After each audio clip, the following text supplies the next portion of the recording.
ETH breaks 4,246, then crashes. $300 M longs wiped in 60 minutes. BTC back to 110K. What just happened?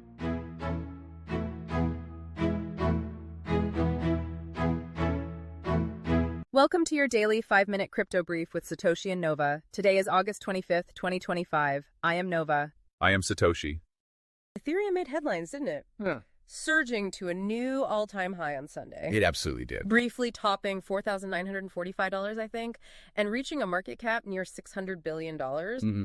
For a moment there, it certainly felt like the market was just riding this wave of like relentless optimism. It really did feel that way. And that rally was definitely fueled by significant institutional investment, the growing buzz around Ethereum ETFs. Oh, right. But what's truly insightful here, I think, is how quickly it recoiled. Back to the high $4,700.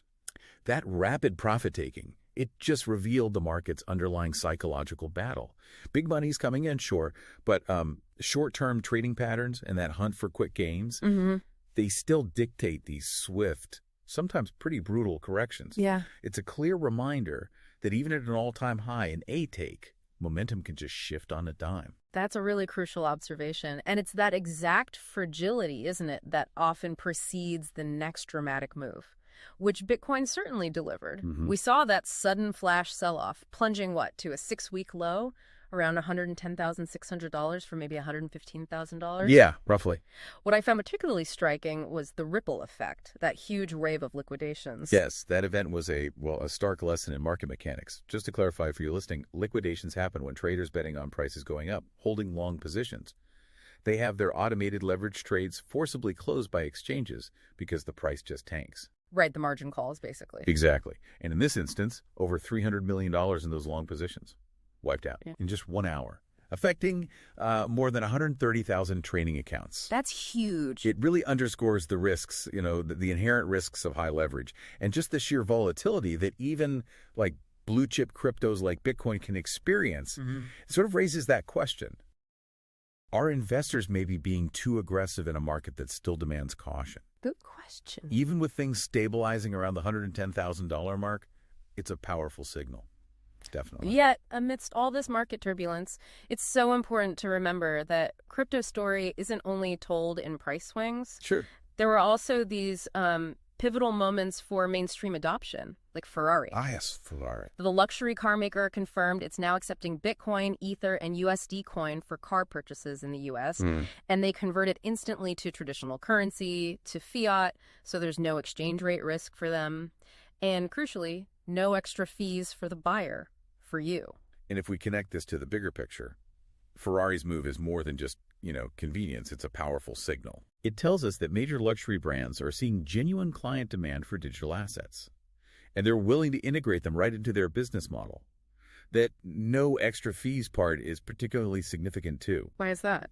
Well, it positions crypto as potentially a more efficient way to pay than, say, traditional credit cards with their fees. This isn't just a win for the ecosystem. It's a practical, real-world use case. It speaks volumes about crypto's growing legitimacy as a medium of exchange, especially perhaps among a high-net-worth crowd. Makes sense. And on the policy front, we actually got some good news, too. Right. That SEC rumor. Exactly. Rumors about a new U.S. SEC probe into Ethereum. Officially debunked. The SEC had, in fact, closed its inquiry into Ethereum's status. Whether it's security, often discussed under that old Ethereum 2.0 name way back in June 2024, with no charges. That's right. And the absence of negative regulatory news, even if it's just concerning something old, it brought a small but, I think, important positive to market sentiment. A bit of relief. Exactly. For an asset that's faced a lot of scrutiny about its classification, this clarity helps ease some of those fears of an imminent crackdown, provides a moment of stability amidst all the price chaos. So what a 24 hours it's been. I mean, from Ethereum's record high and Ferrari embracing crypto to Bitcoin's flash crash and then a cleared regulatory cloud. We've really seen the exhilarating highs and the sobering lows. Indeed. We're definitely entering the week with truly mixed signals. Moving forward, it'll be interesting to watch if Ethereum can, sustain levels above its previous AT. Yeah, hold that ground. And if Bitcoin finds a firm footing above that crucial $110,000 mark, that's a big psychological zone where those round numbers often act as support or resistance for traders. Right. And of course, broader things like future Fed rate cut upcoming regulatory decisions on Bitcoin spot ETFs, those will continue to be significant drivers, no doubt. This period really showcased crypto's unique balancing act, didn't it? Record-breaking optimism followed so swiftly by a healthy reality check. As you navigate this evolving landscape, what do you make of this constant push and pull between that incredible growth potential and the sudden volatility? How does that shape your own approach? You've seen the crypto headlines. Now get the signals that impact your holdings. Money.ai scans 1.3 million signals a day, from token prices to Twitter sentiment, and gives you one personalized briefing. No hype, no noise, just your crypto edge. Download Money.ai. Stay ahead.